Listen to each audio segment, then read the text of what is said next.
What's up, RotoBallers? Welcome back to the channel. My name is Jorden Hill. It seems like there was plenty of scoring going on in Week 8, but there were still a lot of players that didn't come through for fantasy purposes, and maybe you got stuck with one or two of them in your starting lineup. I'm here to talk about some of the guys that you might be panicking about, and try to give advice on what to do with them going forward. Let's start things off at the running back position with Alexander Mattison. Mattison hasn't scored double-digit fantasy points since Week 5, and on Sunday, he only managed 31 rushing yards on 16 attempts.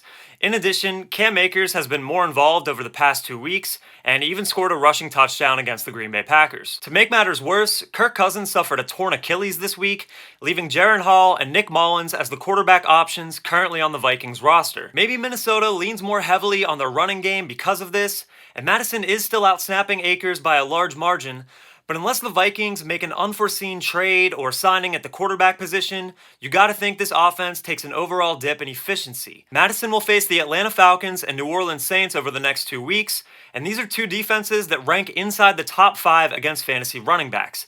I would be looking to bench Mattison until further notice. Let's move on to Tony Pollard. As the RB17 in half PPR scoring, Pollard just hasn't been the elite fantasy running back that many expected. The Cowboys even put up 43 points against the Los Angeles Rams this week, and Pollard had very little to do with it, totaling 55 yards and 0 touchdowns. The good news is that this was probably the best we've seen Dallas's offense look all season. Maybe they figured something out during their Week 7 bye, and Pollard is still dominating touches out of the Cowboys' backfield, so you gotta keep him locked into your lineups and assume better days are ahead. The final running back to discuss this week is Miles Sanders. We actually talked about Sanders a few weeks ago, and things have only gotten worse. He has just one showing with double-digit fantasy points on the year, and he finished with 2 carries for 0 yards in Week 8. Now, it might be important to note that Sanders has been dealing with a shoulder injury, so it's possible that the Panthers were choosing to play it safe with him against the Texans, but Chuba Hubbard has been the more efficient player over the course of the season and is likely to be the lead back moving forward. Healthy running backs can be hard to come by in fantasy football, so I really can't blame you if you want to hold on to Sanders for at least another week to see if he regains a significant role. But given how ineffective he's been all season, I think it's pretty safe to drop him in shallow redraft leagues. Moving over to wide receivers, let's talk about Cooper Kupp. Kupp now has 2 straight games of fewer than 30 receiving yards. That's something he's never done before in his entire career. Typically, I would just say, it's Cooper Kupp, throw these games away and keep rolling with him, but Matthew Stafford was in and out of Sunday's contest with a thumb injury. We did get the good news that Stafford's injury is not too serious and he's considered day-to-day, but the Rams could choose to be cautious with their bye coming up in Week 10.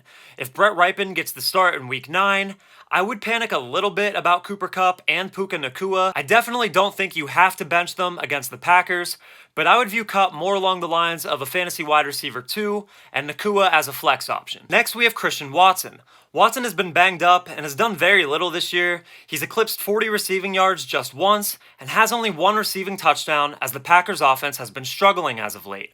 The good news is that he did see 8 targets this past week and he's played on a lot of snaps over his past 3 games. Watson still offers a lot of upside as a big play receiver, but I'd probably look to bench him in a tough showdown against the Rams in Week 9.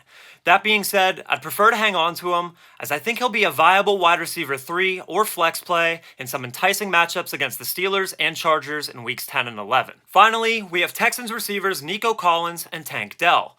Collins had a huge performance in Week 4, but he's been relatively quiet since and had just 4 receptions for 30 yards on Sunday. He did play on 72% of snaps, but so did Noah Brown, who actually led the Texans in receiving. Still, Collins has been seeing a pretty consistent target share, and I think he can be started in a soft matchup against the Buccaneers in Week 9. Tank Dell, on the other hand, is a bit more concerning. He did miss Week 6 with a concussion, but he hasn't been productive for fantasy since Week 3.